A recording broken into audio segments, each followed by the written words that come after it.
Bonjour, bonjour à tous.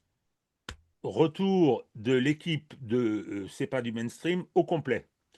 François est parmi nous, François Coq, Didier Maisto et Régis de Castelnau. Voilà. On souhaiterait faire une émission C'est pas du mainstream, sur une question qui nous préoccupe.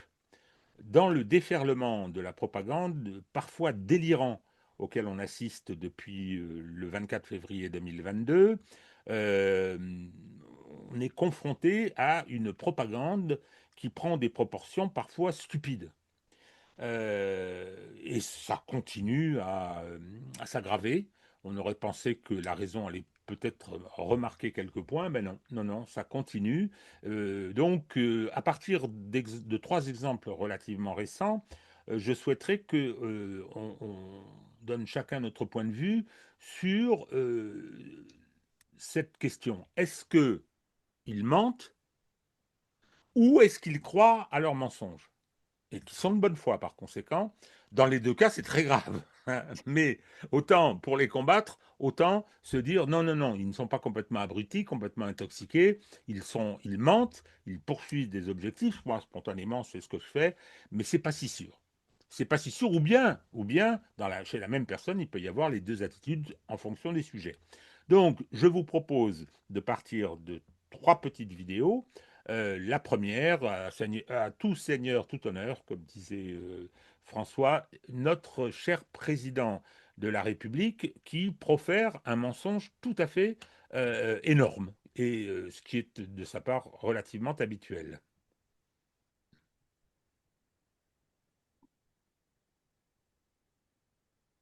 Agir, c'est-à-dire que la Russie aujourd'hui, elle met plus d'un tiers de son budget, plus d'un tiers, en matière de défense. Donc elle construit plus d'écoles, elle construit plus d'hôpitaux, elle construit plus de politique publique. Elle n'a pas de politique sociale, aucune. Elle est très loin de tous les débats qu'on a.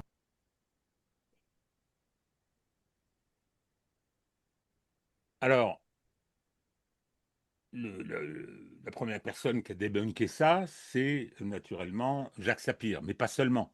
Mais pas seulement sur les réseaux. On a trouvé tous les chiffres de construction d'hôpitaux, d'ouverture d'écoles, etc. Et Macron, disant cela, dit que la Russie consacre plus d'un tiers de son budget à la chose militaire. C'est un mensonge. C'est un mensonge. Et là, dans ce petit extrait, il dit qu'ils n'ont plus de politique sociale. Euh, bon, Sapir nous dit, et c'est l'évidence, mais il y avait eu d'autres exemples sur l'économie russe où il disait n'importe quoi. Euh, Sapir nous dit, le social, c'est 15,6% du budget russe en dehors des assurances, alors que le budget militaire, c'est un peu plus de 5%. Hein, 5,6% là aussi. Donc, pourquoi un président de la République, dont on pourrait espérer qu'il soit euh, au fait de ces éléments, pourquoi est-ce qu'il dit ça avec le plus total aplomb? Est-ce qu'il ment ou est-ce qu'il est persuadé de ce qu'il dit?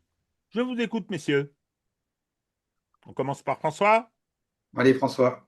Allez, si vous voulez. Bon, alors c'est toujours un petit peu très caricatural avec Macron et c'est pour ça que la réponse pourrait être tout aussi caricaturale et il va falloir essayer d'être un petit peu plus fin que lui. Parce que là, ce que nous fait quand même Macron, le grand argentier dont on nous avait vanté les mérites, c'est quand même l'économie pour les nuls, excusez-moi. Des modèles de société qui tournent sur l'industrie de défense.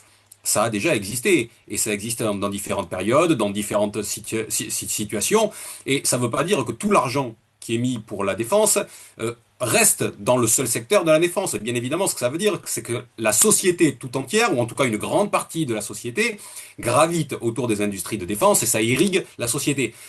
Je dis pas que c'est ça la situation de l'économie russe, encore que ce soit, à mon avis, vrai en grande partie, mais ce que je veux dire, c'est que d'un point de vue ne serait-ce que conceptuel, en termes d'économie, ce que dit Macron n'a pas de sens. C'est-à-dire qu'une société qui, à un moment donné, ponctuellement, fait un effort sur les questions de défense, ne se débarrasse pas, malgré tout, et du reste de son investissement sur les questions sociales ou sur le reste. Donc on voit bien que le trait est extrêmement grossier. Et moi, ce qui me choque peut-être le plus dans cette affirmation, c'est comment un président de la République française vient se positionner et juger ce qu'il en est sur un autre pays. Comme si la Russie, c'était un pays avec lequel nous n'aurons plus jamais rien à faire, quelle que soit l'issue du conflit aujourd'hui en Ukraine.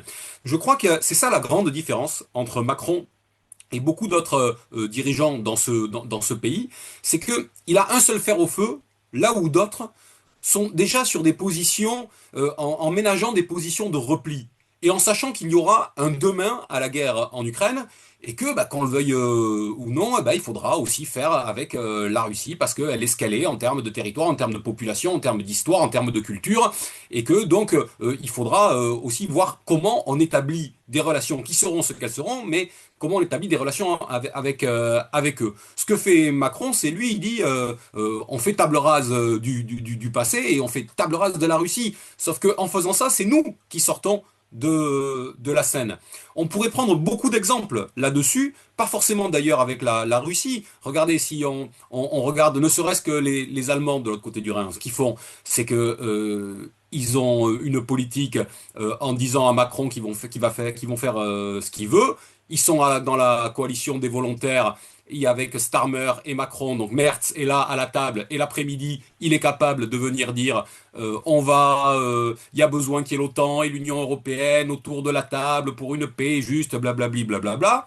Mais 3 heures après, c'est lui qui est au téléphone avec Trump, qui dit que le plan de paix est un plan de paix formidable, et que d'ailleurs il a endossé le rôle de celui qui va transmettre l'information, je dis bien transmettre l'information aux autres pays européens. Et on pourrait dérouler comme ça sur beaucoup de sujets. Donc finalement, ce qui pose problème là-dedans, c'est la position, ben, j'ai commencé par ça, en disant qu'elle était caricaturale du président de la République. Elle est aussi caricaturale sur ce point, et elle nous cornérise. Voilà. Elle nous Alors, rapetisse, et elle nous sort de la scène. attends, c'est très intéressant parce que euh, tu dis que, finalement, d'une certaine façon, que c'est un président à courte vue. C'est-à-dire qu'il n'a qu'un seul fer au feu, alors qu'il a passé son temps à nous dire qu'il faisait du en même temps, hein, qu'il avait un mode de fonctionnement qui était quantique. Et donc, mais le problème, c'est que il n'a pas de projet. L'après, la paix, il n'a pas d'objectif stratégique déjà de la guerre, il n'en a pas. Hein, il ne peut pas en avoir. Donc, faut soutenir l'Ukraine. C'est ce que Calas, dont on va parler plus tard, dit. On a deux objectifs, affaiblir la Russie, soutenir l'Ukraine. Qu'elle a veut. Hein. On va affaiblir la Russie en soutenant l'Ukraine. Et il me semble que Macron est sur cette ligne-là. Quel est l'objectif stratégique et surtout, quel est ton modèle que tu voudrais voir arriver, tu vas essayer d'y parvenir, ton modèle pour l'après, pour la paix. Et c'est une des grosses questions. Hein, moi, j'avais fait un petit papier dans ce sens-là, c'est de dire il va falloir assumer la défaite. Et d'ores et déjà, ils n'ont pas intégré cette donnée-là. On assume la défaite et qu'est-ce qu'on organise pour l'après? En aucun cas. Quand on voit pour la Deuxième Guerre mondiale, hein, toutes les conférences internationales qui avaient lieu entre les grands alliés, hein, Téhéran, Yalta, donc ils passaient leur temps et les décisions étaient prises en fonction du projet qu'ils avaient de réorganisation du monde. Là, rien du tout, tu as tout à fait raison. Didier, Alors, je dirais qu'il y a différentes catégories de personnel, si j'ose dire. Il y a d'abord le haut du panier, eux, ils mentent, ils savent qu'ils mentent, ils le font effrontément, et parfois ils croient à leurs mensonges, ce qui leur permet d'aller puiser une forme d'énergie à la fois spéculaire et auto-régénérée, quoi. Tu vois, bah, tu mens, ça te met du carburant, et tu continues de mentir, et à la fin, tu crois un peu à ton mensonge. Alors déjà, je voudrais dire sur les hôpitaux qu'il y a eu un grand plan dans toute la Russie. Euh, Quand tu vas, et d'ailleurs à Moscou, c'est très visible, tous les hôpitaux ont été refaits, hein, ils ont tous la même devanture, beige et blanche. C'est absolument nickel, hein, je dois dire. Et il est arrivé à Kuzmanovic une petite mésaventure parce qu'il était là-bas et il nous a raconté un petit peu le système de santé. Ma foi, j'ai pas l'impression qu'on meurt aux urgences comme en France. Donc déjà, c'est faux parce que il faut voir la Russie, ça fonctionne. Il y a encore des plans, du plan, comme on en faisait avant. Et donc, il y a eu un long plan pour refaire complètement l'hôpital public. Tout le monde peut en bénéficier de l'hôpital public, toutes les couches de la population. Voilà. Ça Donc, ça, s'appelle un c'est gosse-plan. voilà, un gosse plan.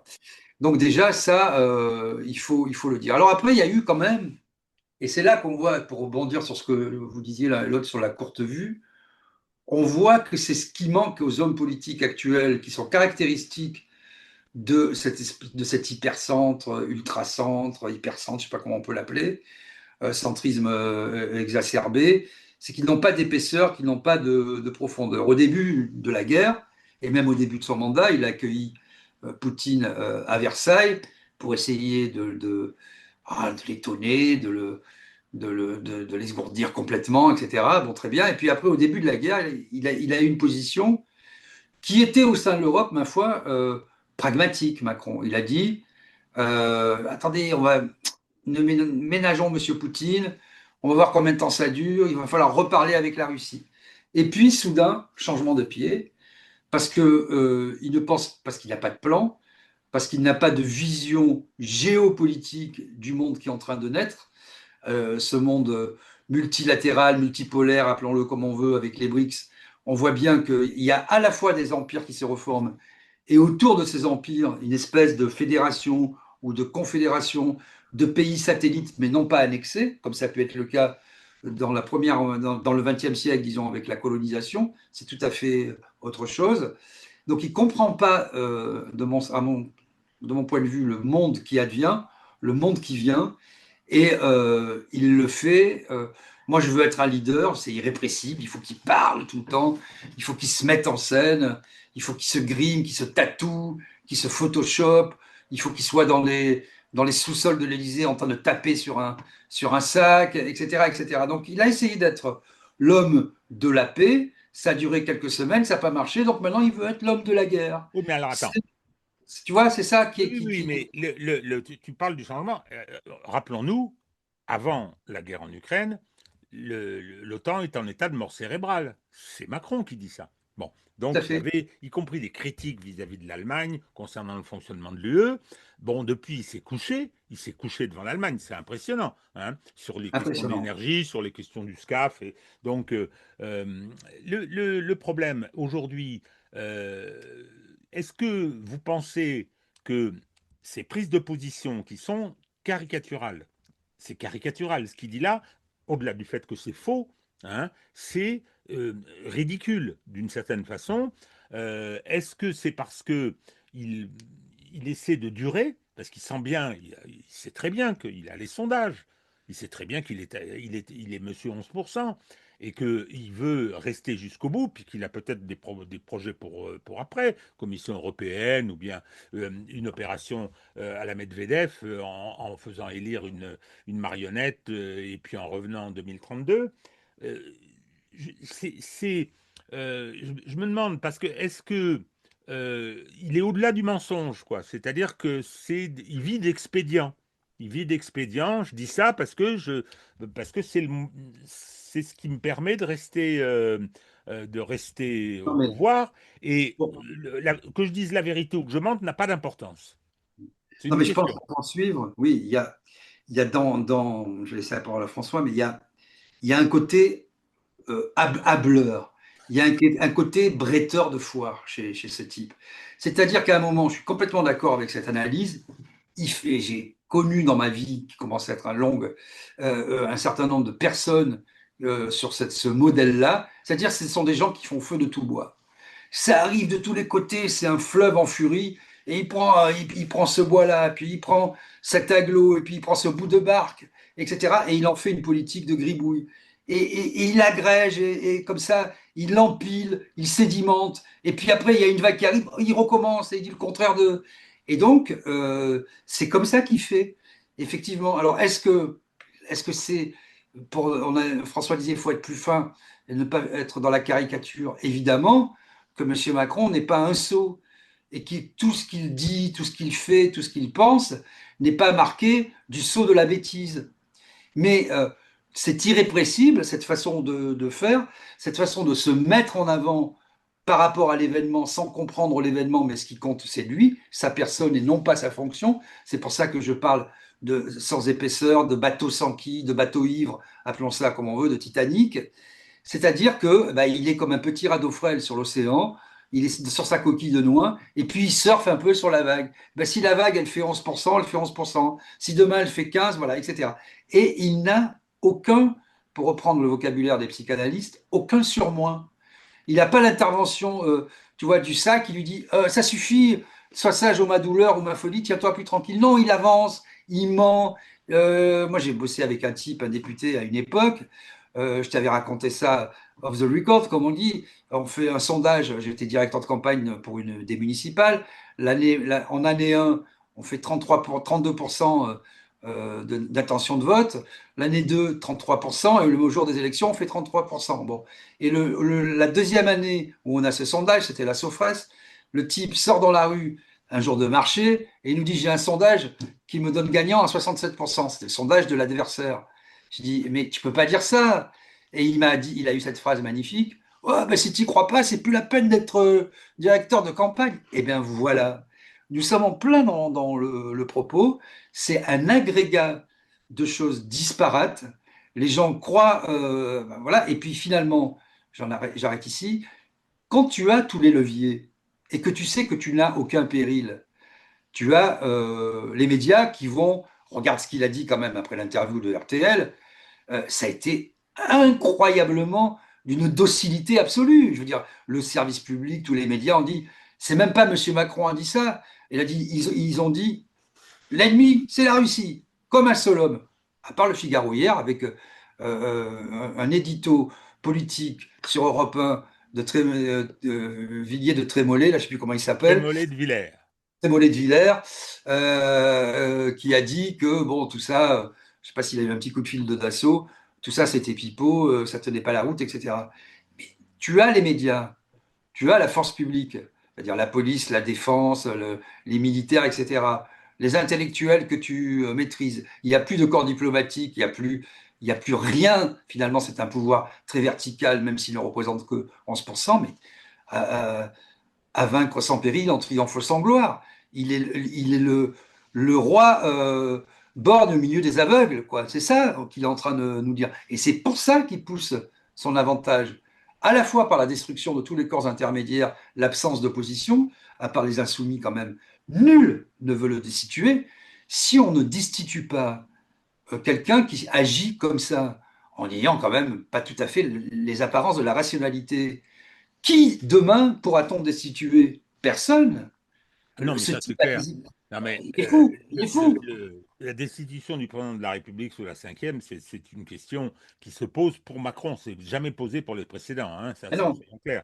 Mais alors, le problème, toi, que tu nous dis, finalement, pour qu'il puisse poursuivre sa trajectoire avec ses traits de personnalité, avec ses traits, ses pathologies, le réel n'a pas d'importance. non. C'est Alors voilà, ça c'est le point, après je me tais, c'est ces gens n'ont pas de rapport au réel. C'est-à-dire le rapport au réel est vicié. Et j'en ai parlé souvent avec ma meilleure amie qui est psychanalyste, on en parle souvent, hein. Elle met des mots de psychanalyse, parce que c'est intéressant d'avoir l'éclairage, je veux dire, c'est une freudienne, de la psychanalyse sur ça, sur ce déni, hein, ce déni de réalité, et sur cette faculté à jouir d'une situation, d'avoir du plaisir pour toi-même en déniant le plaisir aux autres, hein. Donc ce sont des pulsions de mort qui sont bien analysées par Freud qui avait déjà tout écrit sur le sujet. Et donc il n'y a plus de rapport au réel ou il y a un rapport au réel qui est vicié. Que ce soit vrai, que ce soit faux, là n'est pas la question. La question, c'est de parler des 1% de territoire conquis, attends, c'est de, tu c'est de dire, anticipes là. c'est de parler, c'est non, mais c'est de parler des hôpitaux.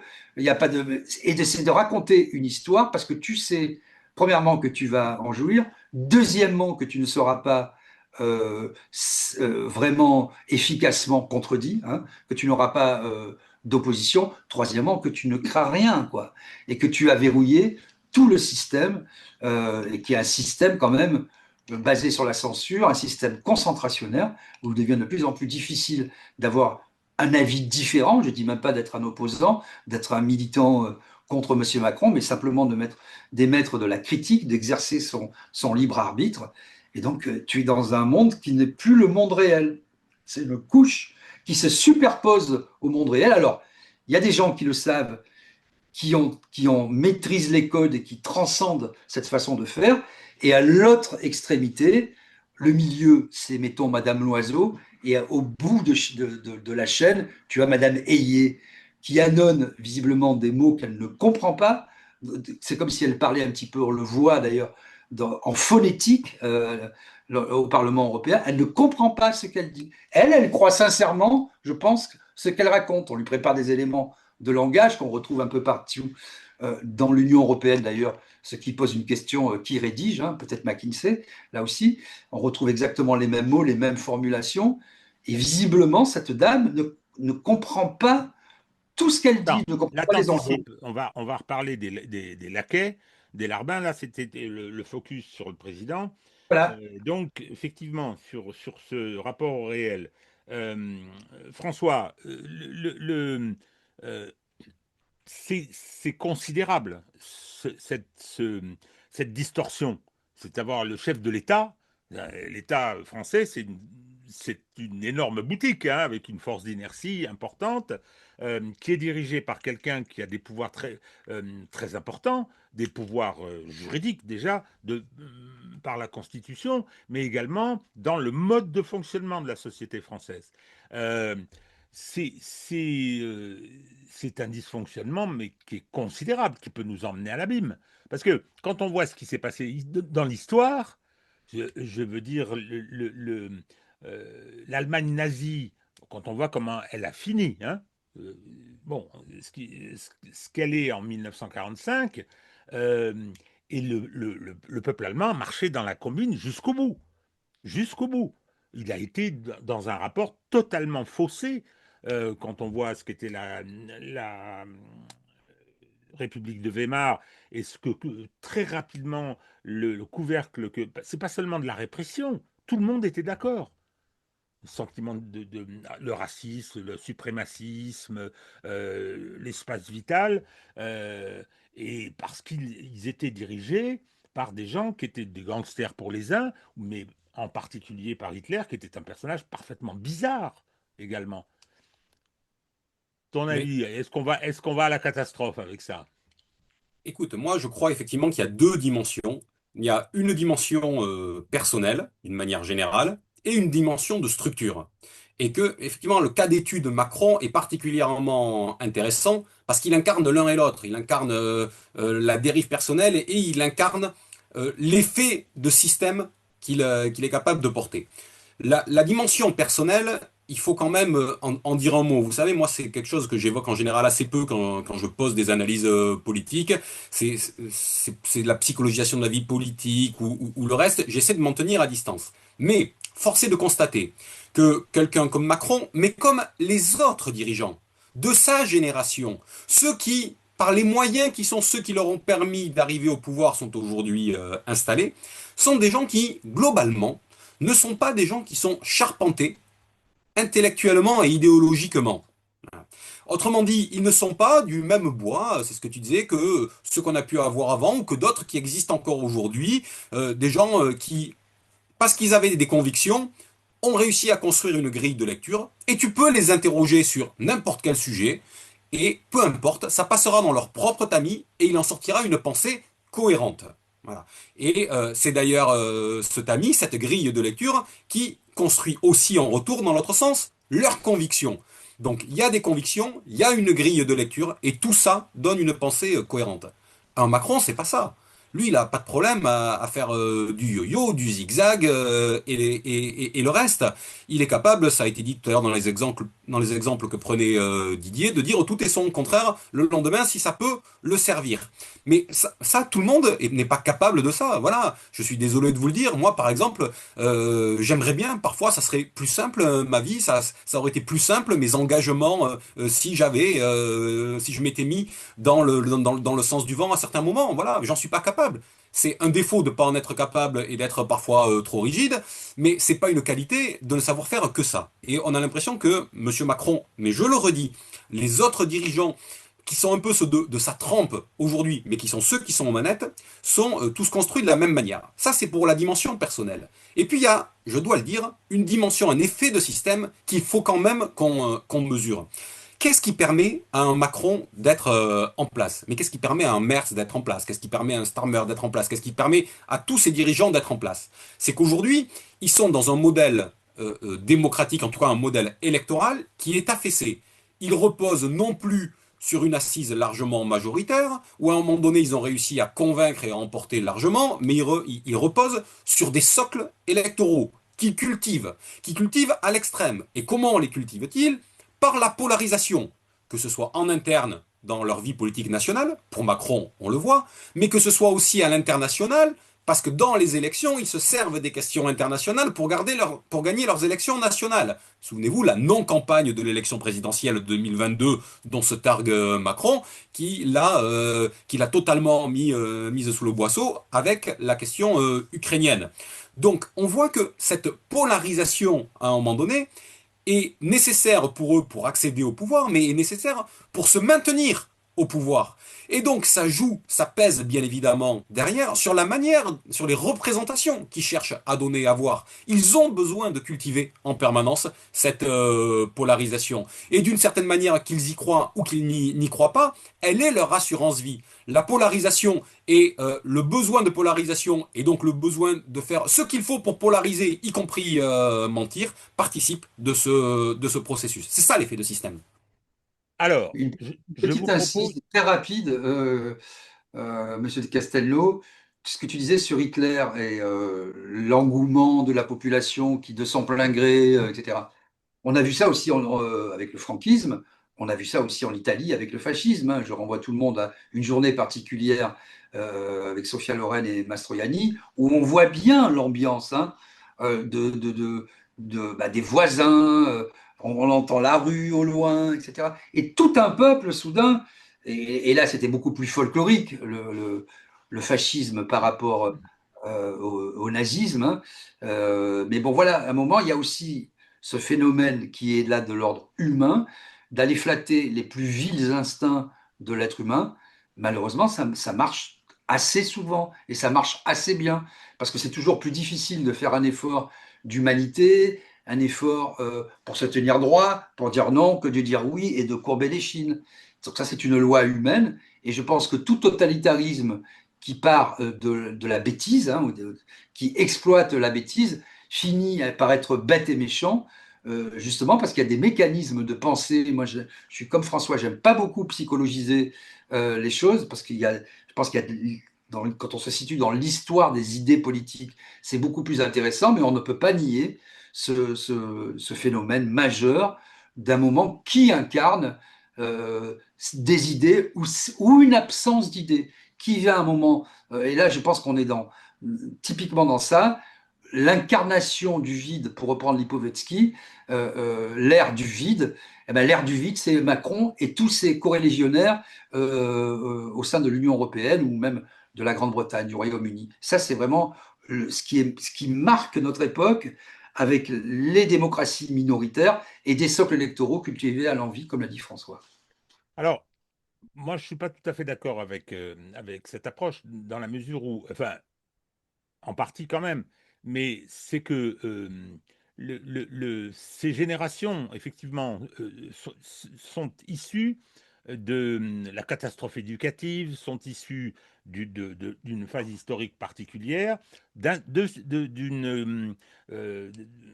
système politique de la démocratie représentative en crise, déjà depuis un petit moment, ce qui fait que bon, bah, les gens qui dirigent sont assis sur des majorités extrêmement réduites, mais on a un cas particulier, alors c'est le nôtre avec Macron, c'est que Macron est sorti de nulle part. On n'en a pas fait l'expérience. Auparavant, les précédents présidents savaient qui ils étaient, hein, y compris l'ectoplasme. Hollande, hein, on savait ce qu'il avait fait, on le connaissait, on pouvait, moi, avoir des grands doutes, hein, je ne croyais pas au hollandisme révolutionnaire, n'est-ce pas, mon cher Emmanuel Todd. Donc, mais là, en l'occurrence, c'est une des conséquences du coup d'État. Alors, je parle de Macron et de son arrivée au pouvoir, finalement du fait qu'on ne savait pas qui il était, et ensuite, François a raison, sa réélection, c'est moins, tout comme son élection d'ailleurs, c'est pas une adhésion à Emmanuel Macron qui séduit tout le monde, etc. C'est parce qu'il est opposé à Marine Le Pen et que les conditions politiques de l'élection de celle-ci n'existaient pas. Puis c'est tout, c'est aussi simple que ça. Et c'était le fruit d'une histoire déjà largement antérieure. En 2022, c'est pareil. En 2022, la preuve, les élections qui suivent, il les perd. Alors que normalement, la mécanique de l'état de grâce mise en place par François Mitterrand après son élection de 81, il avait parlé, il dit état de grâce, et les législatives étaient devenues le moyen, avec les deux mandats de même durée, étaient devenus le moyen de donner au président les, les moyens justement de la mise en œuvre de sa politique et de ce qu'il avait prévu pour son mandat. Bon, alors, entourant ce personnage, et on l'a vu avec la première Assemblée nationale, on le voit aujourd'hui quand on pense que Yael Braun-Pivet, qui tirait les cartes, avocate sans cause, qui était collaboratrice d'une médiocrité insigne, qui a été voir Delevoye pour devenir parlementaire, enfin, je veux dire, c'était une voyante. C'était faisait rigoler tout le barreau. Donc, moyennant quoi, aujourd'hui, c'est le quatrième personnage de l'État. Il faut quand même le faire, ça. Il faut quand même le faire. Bon, donc, le problème, c'est qu'il y a tout ce qui arrive avec. Et là, il n'y a aucune sécurité qui joue. Je vous propose de passer au deuxième exemple de ce florilège et de ces personnes à l'occasion desquelles, enfin de leur prise de position, on se pose la question de savoir s'ils mentent ou s'ils croient ce qu'ils racontent. Bon, là, messieurs, je vais vous demander de ne pas tenir compte du caractère halluciné du visage de cet homme et de ses yeux, parce que quand même, on a franchement l'impression qu'on est dans une cellule capitonnée de Sainte-Anne, hein, et arrêtons-nous à ce qu'il raconte. Vladimir Poutine est en échec, militairement, économiquement et politiquement. En échec militairement d'abord, parce que depuis 1000 jours, il n'a réussi à conquérir que 1% du territoire de l'Ukraine. En échec économique, puisque l'économie russe s'effondre sous le triple coup de l'effort de guerre que lui impose Vladimir Poutine, des sanctions auxquelles Vladimir Poutine expose son propre peuple, et puis des frappes ukrainiennes qui désormais touchent les infrastructures civiles russes. Et ça veut dire, pardon, que c'est une fuite en avant pour vous ? C'est une manière de masquer cet échec. Comment ? D'abord en pilonnant les villes de l'arrière. Vous savez, chaque nuit ou chaque matin, on se réveille avec les nouvelles en provenance de l'Ukraine, des zones résidentielles ciblées par des missiles et des drones et des civils tués. Et puis, de temps à autre, ce sont des incursions dans l'espace aérien de pays baltes, de la Pologne ou d'autres, tout simplement pour masquer cet échec et tenter d'intimider les Européens ou de faire baisser ou d'affaiblir le niveau de leur soutien. Alors, c'est effectivement impressionnant. Là, on n'est plus dans le mensonge. On est dans la description d'un réel qui est à l'opposé du véritable réel. C'est l'étape suivante. Hein. Je dis, voilà, 1%, mais non, regarde la carte, c'est 20%. hein. Les sanctions marchent. Mais non, le FMI et la Banque mondiale te disent que non, hein, etc. Non, non, il décrit un monde non seulement qui n'existe pas, mais qui est à l'opposé de celui qui existe. Là, on touche quand même à une pathologie particulière. Cet homme est ministre des Affaires étrangères de la France. Il a succédé à Couve de Murville, à Michel Jobert, à Claude Chesson, à Hubert Védrine. Je cite des noms, pas une passion extraordinaire pour Védrine, mais c'était des gars d'une certaine stature, pour ne prendre que cela. Hein. Non, non, on a mis un dingo. François. Non, mais maintenant, en fait, le lien, il se fait tout seul avec ce qu'on évoquait en première partie. C'est-à-dire que Voilà. pour que nos dirigeants puissent se maintenir en place, ils ont besoin d'avoir derrière eux des gens qui sont en deuxième ou troisième division. Voilà. Ils peuvent pas avoir les gens que tu viens d'évoquer. Tu peux pas avoir quelqu'un derrière qui a des convictions et une vision et une pensée générale, une analyse globale de la situation si le président de la République lui-même veut être libre de ses mouvements et veut pouvoir faire tourner le paquebot France à chaque fois qu'il en a besoin. Donc derrière, c'est une prime à la médiocrité. Je suis désolé de le dire, mais en fait, ça ne me fâche même pas, en fait. Je suis embêté et je suis atterré pour mon pays qui soit représenté C'est ça. par ce ministre des Affaires étrangères. Mais je lui en veux même pas, j'ai de la compassion. C'est tellement grotesque ce qu'il raconte. On le voit, moi qui suis de près les affaires de l'Union européenne, je vois que Monsieur Barrot régurgite les éléments de langage qui sont fournis par Madame von der Leyen et ses équipes. Ce ne sont que des éléments de langage, et comme par exemple dans cet extrait, eh ben des fois, les éléments de langage vont plus vite que lui, il n'arrive même pas à les rattraper, parce que là, il nous parle des drones dans les pays baltes et ailleurs, des choses que même au sein de la Commission européenne, on n'ose pas dire clairement parce qu'ils savent très bien que c'est pas établi et ils ont pas les preuves et d'ailleurs ils se demandent si c'est pas autre chose. Mais lui, il est emporté dans son élan, comme il ne sait pas ce dont il parle. Et ben voilà, il raconte n'importe quoi. Mais ça encore, il y a besoin pour un Macron que ce soit un Barrot et consorts qui sont derrière. De la même manière qu'au niveau de la Commission européenne, pour que Madame von der Leyen puisse faire ses basses œuvres, il faut que les commissaires qui sont sur les portefeuilles importants, que ce soit aux affaires étrangères avec Madame Callas ou que ce soit l'élargissement avec Madame Kos ou le reste, soient issus de pays qui ne pèsent pas sur la scène géopolitique et qui n'ont qu'une faible population et qui sont donc de peu de poids au sein de l'Union européenne. Tout cela est une construction. Donc finalement, là, on est en train de parler des exécutants. Là où je suis d'accord avec vous, c'est que ça nous pose un problème, et on revient à ce que je disais au début, c'est que comment notre pays va-t-il se relever et va-t-il pouvoir se réinstaller sur la scène internationale avec la vision qui est traditionnellement la sienne, aujourd'hui où nous devrions être à la fois d'un côté les passerelles entre les uns et les autres pour aller vers la paix, et en même temps être ceux qui, parce que nous avons le siège au Conseil de sécurité des Nations Unies, avons un leadership au sein de l'Union européenne. Comment est-ce qu'on va pouvoir essayer de récupérer ce leadership demain en s'étant autant auto-affaibli? Ça, c'est ça moi qui me préoccupe. Oui, et j'allais dire, en fait, en t'écoutant, qu'il y a Alexis Kohler étant parti, il faut voir quelle est la réalité de ce pouvoir. Il a été remplacé par Sébastien Lecornu. Et quand on regarde bien la structure de l'organisation du pouvoir de l'exécutif en France aujourd'hui, il est assez simple, hein. C'est M. Macron et quelques satellites. M. Macron qui incarne, qui est le chef des armées. On parle du ministre des Affaires étrangères, mais on pourrait très bien parler de la ministre des Armées et de la ministre de la Défense, qui connaît rien à la défense. Madame Vautrin, elle était au handicapé, à la famille, au travail. Elle n'a fait que de la politique dans sa vie. Elle découvre les armées.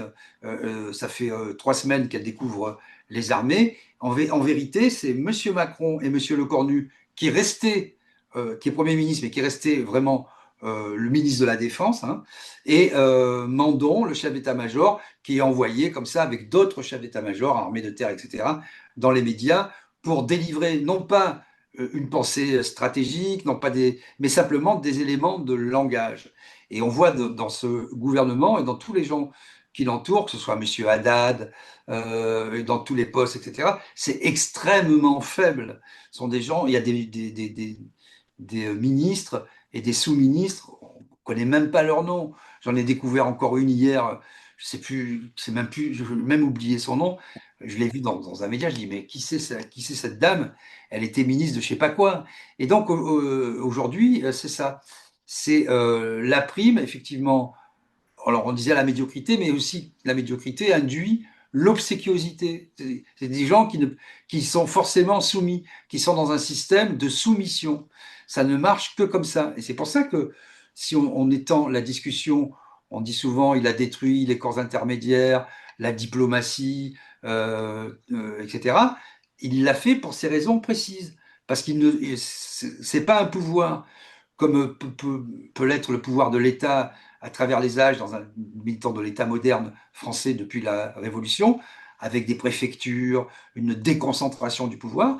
C'est un pouvoir qui n'a plus besoin de corps intermédiaires, qui doit directement fondre sur la population en animant, en agitant la peur par les médias. Et c'est pour ça qu'on n'est plus, d'une certaine manière, on n'est plus du tout en démocratie.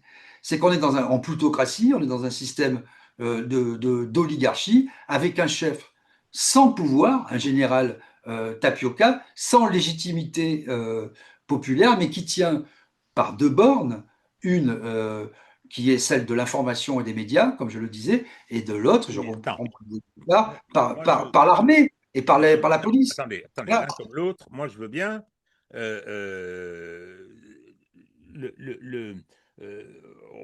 Vous décrivez des gens qui sont choisis pour justement être mauvais. C'est-à-dire que parce que c'est un moyen de fonctionner, et François a raison quand il dit il ne va pas avoir un Claude Chesson, hein, comme Macron.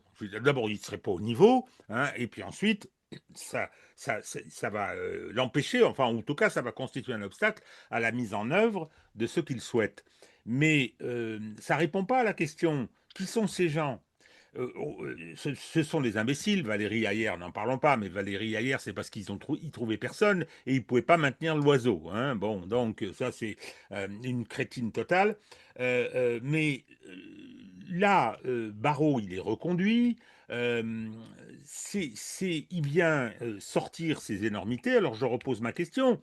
Est-ce que elle est double? Est-ce que Macron sait qu'il dit des conneries, qui de toute façon va quand même le gêner, parce que de la diplomatie, il en fait. Il passe son temps à aller à l'extérieur, à dire du mal de la France quand il est dehors, etc. Et donc, est-ce qu'il sait que l'autre dit n'importe quoi? Celui qui dit, là je pense à Barrot bien sûr, est-ce que lui, Barrot, est totalement convaincu des énormités qui sortent, ou c'est parce qu'il pense que c'est utile à son maître? C'est ça. Je reste sur cette idée. Est-ce qu'ils ont une perception du réel qui est complètement faussée, définitivement faussée, massivement faussée, ou bien est-ce qu'ils jouent? Alors, est-ce qu'ils finissent par se convaincre de leur mensonge? Mais est-ce que le mensonge et la propagande ont une fonctionnalité, quoi? Est-ce qu'elles ont un intérêt pour la mise en œuvre de ce qu'ils veulent faire? Ou bien Ben c'est un grand hôpital psychiatrique?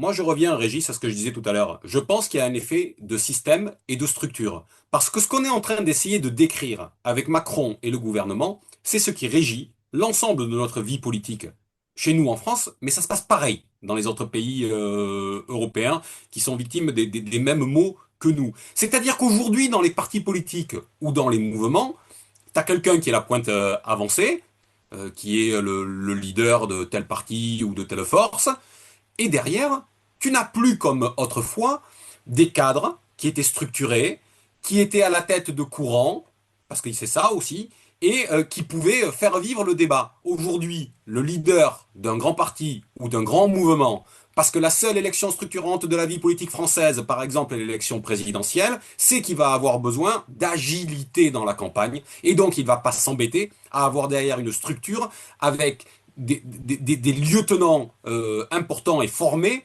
pour l'appuyer. Il a besoin d'avoir des troupes mobiles. Et donc c'est pour ça que, voilà, je vous invite, pensez chacun aux différents partis, regardez qui est à la tête du parti, et regardez qui est à l'étage juste en dessous. Ben, en général, plus grand monde. plus grand monde. Et c'est exactement pareil au gouvernement. C'est en ça que je dis que c'est un effet de structure qui est en train de se passer et de se propager. Et finalement, tout le monde cotise à cette façon de faire évoluer la vie politique et la forme de gouvernement en la personnalisant. Aujourd'hui, dans les partis, dans les mouvements, on participe aussi de ça. Et ce qu'on décrit quand on parle des mouvements politiques, quand on décrit les réseaux sociaux, quand on dit que ce ne sont plus simplement des cadres politiques derrière ou des militants, mais que tous ces gens se transforment en supporters et qui sont capables de reprendre des messages qui sont des messages stratégiques, quand bien même ils sont fondés ou infondés, eh bien on a la même chose, voilà. Barrot, c'est quoi? C'est un supporter de Macron, pas plus. Pas plus. C'est un mec qui a été dégoté sur les réseaux sociaux, sauf que lui, il avait un nom, il avait une famille qui lui a permis d'être repéré et d'être mis en situation, mais rien d'autre. C'est rien d'autre qu'un fan de Macron, voilà. Il doit avoir le label fan de Macron sur son compte Twitter. Et il n'est rien d'autre. Et quand il est ministre des Affaires étrangères, eh ben, il fait ça. Il est fan de Macron et fan de von der Leyen. Tu parles d'un type. Alors, Tu me justement, diras, pour ils te avaient mis répondre, séjourné juste avant. Non, mais séjourné, voilà. mon Dieu. Non, mais pour te répondre, Régis, et pour enfoncer le clou, si j'ose dire, j'ai dit ça après ces journées, alors n'interprète pas ma pensée, hein, enfoncer le clou. Bon. Et donc, Oh là là là là non, là mais le là. clou du spectacle, le clou du Homophobe spectacle. maintenant. Aïe, aïe, aïe, aïe, aïe. Oh, non, moi, je pensais pas à ça. Enfin. Et, et donc, non, il y a un aspect qu'on n'a pas abordé, c'est celui de l'uniformisation des partis politiques et d'une certaine forme d'absence de pensée ou de pensée. Je m'explique. C'est-à-dire que si tu es un peu critique, si tu es dans un courant, etc., il faut que tu aies des idées. Et aujourd'hui, qu'est-ce que ce serait avoir des idées? Ben, c'est d'avoir des idées par rapport à l'Union européenne, qui est en train de nous diluer, qui est en train de nous faire disparaître. Donc si tu vas un peu trop loin dans la critique, ben, c'est que tu es, comme le fait Orban, par exemple. On n'aime pas, c'est pas la question. Orban, ben, il n'est pas plus tellement en odeur de sainteté, si j'ose dire. Par rapport à l'Union européenne, parce qu'il vient combattre l'Union européenne dans un pays où l'ensemble des partis dits représentatifs, qu'ils soient ou non de gouvernement, mais qui sont représentés au Parlement, tant à l'Assemblée nationale qu'au Sénat, il n'y en a plus un seul qui prône le Frexit. Il n'y en a plus un seul qui est critique vis-à-vis de l'Union européenne. Il n'y en a pas un seul qui dit quoi que ce soit sur la guerre en Ukraine. Ils sont tous européistes, ils sont tous pro-Zelensky, y compris aujourd'hui le Rassemblement national. Donc, qu'est-ce à dire? Si les gens s'excitent et commencent à critiquer M. Macron, sur quoi vont-ils le faire? Ils n'ont pas, si tu veux, cet alignement des planètes derrière le soleil noir fait que bah, la galaxie, elle est plate, elle a plus de profondeur, c'est un trou noir qui absorbe tout le monde. C'est ça. C'est pour ça que M. Bérou ne sait pas compter les milliards d'étoiles dans le système solaire. Bon, je referme la parenthèse. Mais on est dans ce paradigme-là. Et c'est aussi le piège. Alors, là, on a dit, on a parlé de la France. Je voulais, pour terminer, qu'on jette un coup d'œil, bien que François ait anticipé sur l'analyse concernant Madame Kaya Kallas, la spectaculaire commissaire européenne chargée des affaires étrangères. Hein, quand j'entends M. Mandon venir dire oui, nous sommes une puissance, nous avons des valeurs extraordinaires, etc. Nous Les sommes, valeurs européennes. euh, euh, nous, nous, nous avons des, oui, des valeurs extraordinaires et, et nous sommes une puissance démographique, etc. Oui, donc voilà par qui des affaires étrangères de cette puissance euh, qui vient, excusez-moi, je fais un petit détour par le plan 28 points, passé à 19 points, etc. Euh, Mon analyse, hein, mais bon, on verra, mais c'est que les Américains ont laissé les Européens saboter le plan. Ils ont laissé les Européens parce que un de ces quatre matins, ok, les enfants, c'est terminé. Hein, on vous laisse l'appareil avec le mode d'emploi dans le couloir, mais nous, on s'en va. Hein, vous allez vous débrouiller, vous allez payer enfin, on vous refile l'OTAN, ça ne nous intéresse pas. Nous, on se tire. Hein, ça fait 80 ans qu'on vous protège, entre guillemets, donc on va s'en aller. Et j'ai l'impression que la petite séquence qui vient de se produire, c'est ça, parce que naturellement, toutes les modifications, tout ce que les Européens ont voulu mettre en œuvre, et ça nous ramène à Kaja Kallas, étaient destinés à empêcher ce plan, ne serait-ce que d'être discuté par les Russes, quoi. Bon, eh bien, écoutez, nous verrons. Alors, c'est en anglais. Bah, si quelqu'un veut prendre en charge la traduction, moi je parle pas l'anglais. J'ai compris ce qu'elle disait, hein, mais voilà, pour que nos spectateurs le comprennent. Last 100 years, Russia has attacked Donc, dans more les 100 than dernières 19 années, la Russie a countries, attaqué plus de and 19 some as pays many as 3 or 4 et times. certains plus None of these 3 ou countries 4 has fois. ever attacked Russia. Aucun de ces So, pays in n'a any en peace contrepartie agreement, we have réattaqué to put la the Russie. focus on how to cut Dans the les agréments de concessions paix, from Russian side. nous nous sommes concentrés, donner des concessions au côté russe. Bon, alors elle révise l'histoire une fois de plus, après, après la Deuxième Guerre mondiale. Là, elle dit que la Russie a attaqué 19 pays sans jamais être attaquée par les 10 pays. Bon, c'est une plaisanterie. D'abord, il y a eu la Deuxième Guerre mondiale, 27 millions de morts. Incontestablement, l'Union soviétique a été attaquée au début de sa vie par 16 pays, hein, y compris les États-Unis, hein, qui étaient dans l'Extrême-Orient euh, soviétique, arrivé par le Pacifique. Euh, voilà, il y a eu, pendant la Deuxième Guerre mondiale, ils ont été attaqués par l'Allemagne, évidemment, mais également par la Finlande, par l'Italie, par, puisqu'il y avait des corps la Roumanie, par la Hongrie. Mais ça, on l'a oublié. Ça, on l'a oublié. C'est quand même énorme de se retrouver avec un mensonge aussi grossier, quoi. C'est du révisionnisme. Alors sur les réseaux, ça explose. On demande, mais qu'est-ce que c'est que cette histoire? Qui est cette folle? Alors elle dit d'autres choses d'ailleurs, hein. Elle a dit oui, oui, oui, non, il faut absolument limiter la Russie qui est en train militairement de gagner. Moi, je considère que la défaite occidentale est consommée, mais elle dit non, non, on va lui diminuer son armée. Il faudrait que je sois ministre du budget en Russie. Enfin, elle dit en permanence absolument n'importe quoi. Alors, François, tu avais dit tout à l'heure, et je trouve que c'était très intéressant, c'est que le choix des petits pays était délibéré, mais le choix d'imbéciles fanatiques l'est-il aussi? Les deux, mon capitaine, les deux vont de pair. Et les deux s'inscrivent dans le processus que je décrivais tout à l'heure de polarisation. Parce que nous dit Madame Kaya Kallas là? Elle nous dit finalement, d'un côté, il y a la Russie et de l'autre côté, il y a nous. C'est ça qu'elle est en train d'expliquer et elle met au service de cette stratégie de communication, elle met le mensonge au service de de cette stratégie.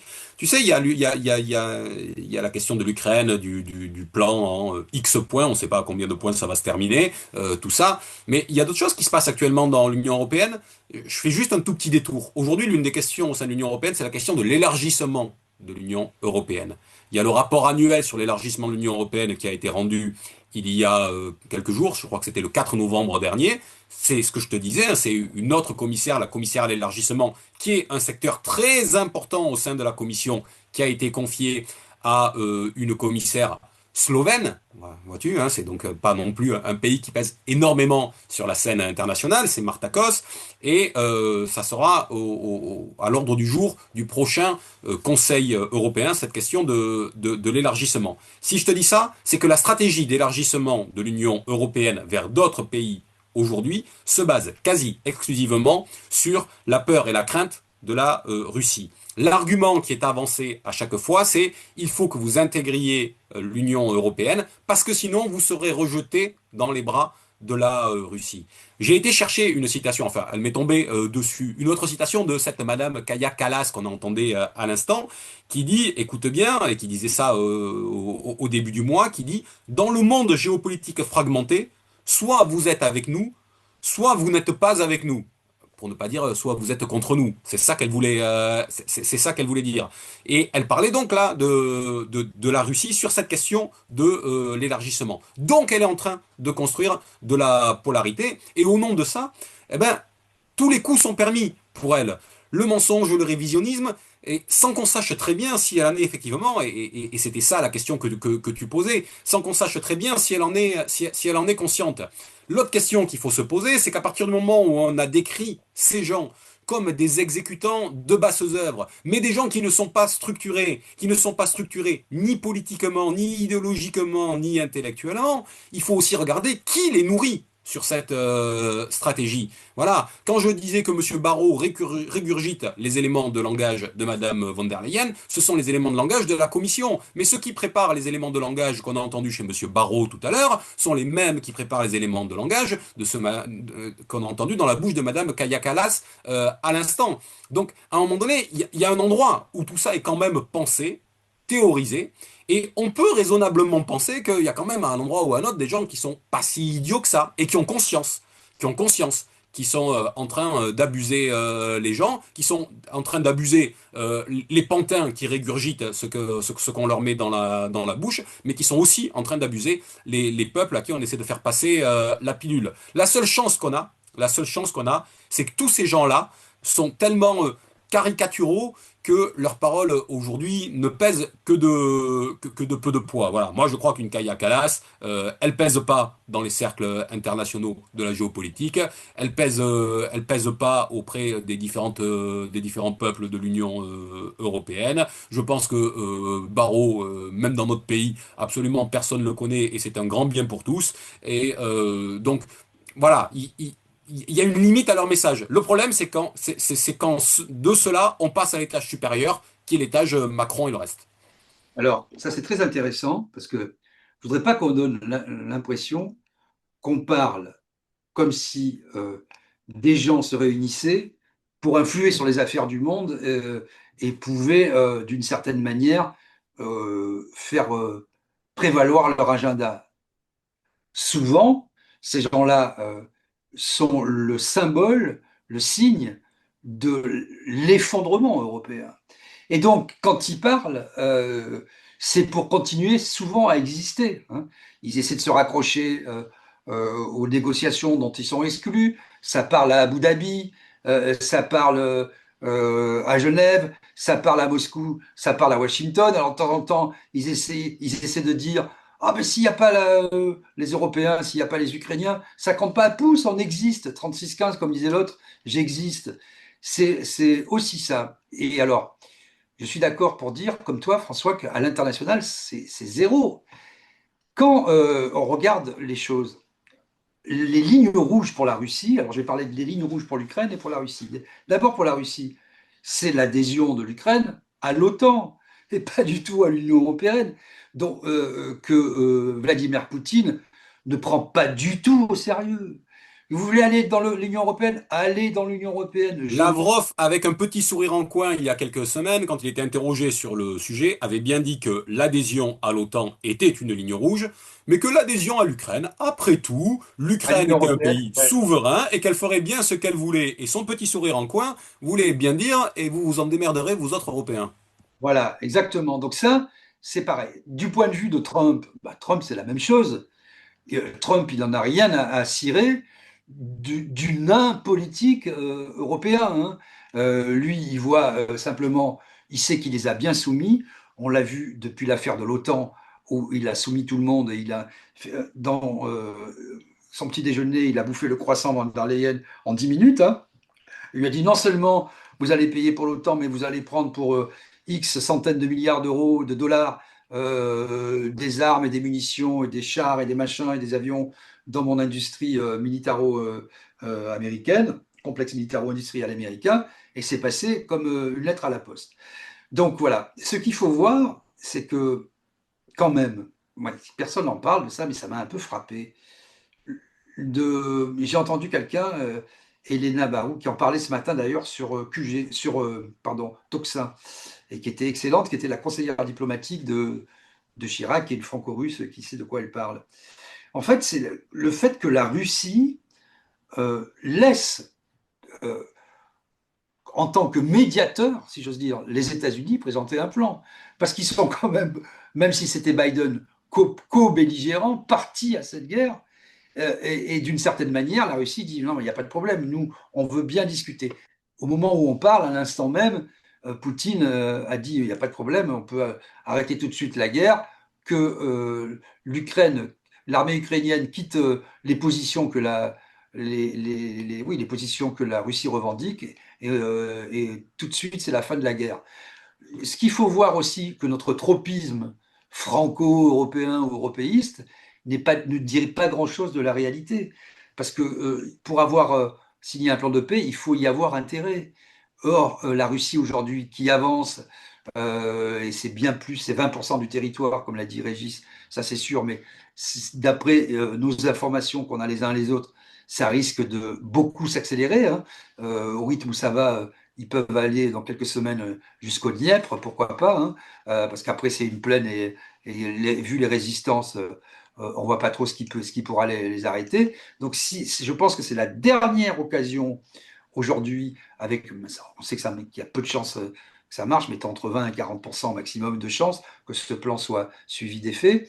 Mais voilà, c'est la dernière chance pour l'Ukraine, pour qu'il y ait une solution diplomatique, parce que plus on attend, plus il y aura de morts, moins il y aura de territoire à garder. Et puis, c'est pas une guerre de conquête, ce qui n'a aucun sens dans un pays qui a 11 fuseaux horaires, qui fait 33 fois la France. C'est une guerre d'attrition. Ils veulent tout détruire. C'est pas une guerre de conquête de territoire ou d'invasion du Portugal, de l'Espagne, de l'Italie. Tout ça n'a aucun sens. Donc voilà, nos tropismes sont des tropismes trompeurs, parce qu'ils ne reposent pas sur des éléments tangibles, parce que nous ne pesons plus rien dans ces affaires-là, ça se passe ailleurs.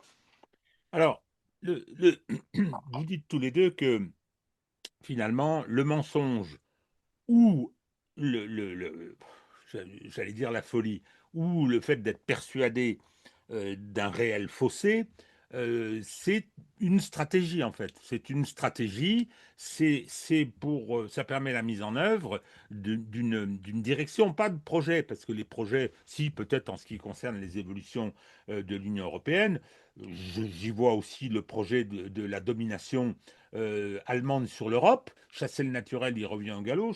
Je suis assez ferme là-dessus.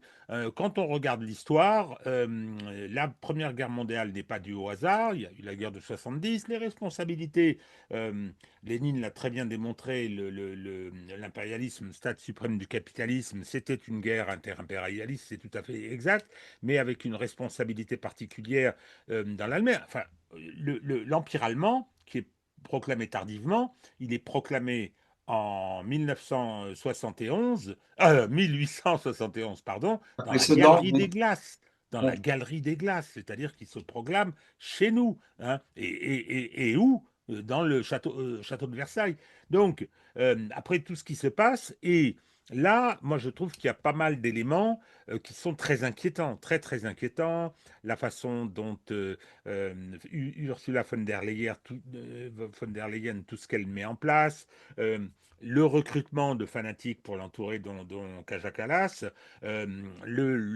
comment dire, la soumission d'Emmanuel Macron, c'est extraordinaire. Je veux dire, après avoir été soumis et avoir détruit ce pays au profit du néolibéralisme oligarchique, au plan international, il se soumet maintenant aussi à l'Allemagne. Il fait du en même temps, hein, soumis aux Américains, soumis à l'Allemagne.